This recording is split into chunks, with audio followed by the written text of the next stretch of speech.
Hey guys, it's me, the Witch of the Wilderness. I hope you are all okay.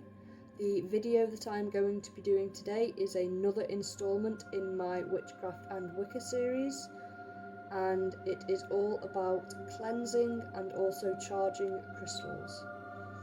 So I am now selling rune stones on Etsy, and there will be a link in the video description below. I have sold some sets and they're getting really good feedback, so if you would like a set, then head over to my Etsy store. And also the moon lamp, I love it so much. I've got so many now, I'm obsessed. Aren't they gorgeous? Little moonlights. I love them anyway, just And I got a new car, which I have wanted a long time. I've now got the most beautiful Ford Focus, so I am super happy. So my week is going great. Anyway, all about crystals. So crystals are natural elements from the earth, and they have their own each unique magical properties. So amethyst will help to calm you. Quartz helps to amplify the energy of other stones. There is tiger's eye for psychic awareness and protection. There are absolutely loads of different types. So they all are used for different purposes, and the more that you use a crystal, it's a bit like a battery. Its juice just runs out, and then the crystal can't do anything else because its battery has died, and that is when it needs to go onto a recharge and a cleanse. So the most common way of charging crystals is through the moonlight. So you'd leave it out on the night of a full moon and leave your crystal to soak up all of the moonlight that is there. This will recharge your crystal, and it can start to go back to work, attuning with your energies, making you feel calm, or whatever crystal you are using. So when a crystal has been cleansed and charged, it is said that you shouldn't let anybody else touch them, because then you will lose the attunement between you and your crystal, and it will knock its energies completely out of balance, so it will not be right for you anymore. So there is a really simple ritual that you can do, and I'm going to go through it step by step now, which can be done on any night, so it doesn't have to be on a full moon, and you don't need many things. So the first thing that you need is an incense stick or a joss stick, as the smoke from this represents air. The next thing that you need is a red candle, and this represents the element fire. Then you need a small bowl or even an upturned shell which has been filled with water, and this represents the water element. And then you will need a small bowl of soil, preferably a wooden bowl or something earthy, nothing plastic, and this represents the element of earth. And then an anointing essential oil of your choice. You place the bottle of oil in the middle of these items, which will be arranged in a circle, and the items represent the elements. So at the top you would have your bowl of soil in the north direction, you would have your incense on your right, which is east, you would have the water below, which is south, and then you would have the water on the left, which is west.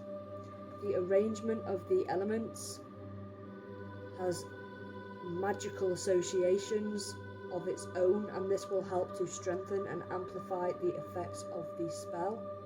To begin, you light a candle, and then you use the flame from the candle to light the incense stick. You would then pass your crystal or your gemstone through the incense smoke, and while you are passing it through, you would say, "I charge you with the powers of the winds of air," and then you would blow the incense smoke over the crystal. You would then pass the crystal over the flame of the candle in an arc and say, I charge you with the power of the flames of fire. You would then sprinkle water from the bowl or shell that you are using, and you would say, I charge you with the power of the waves of water.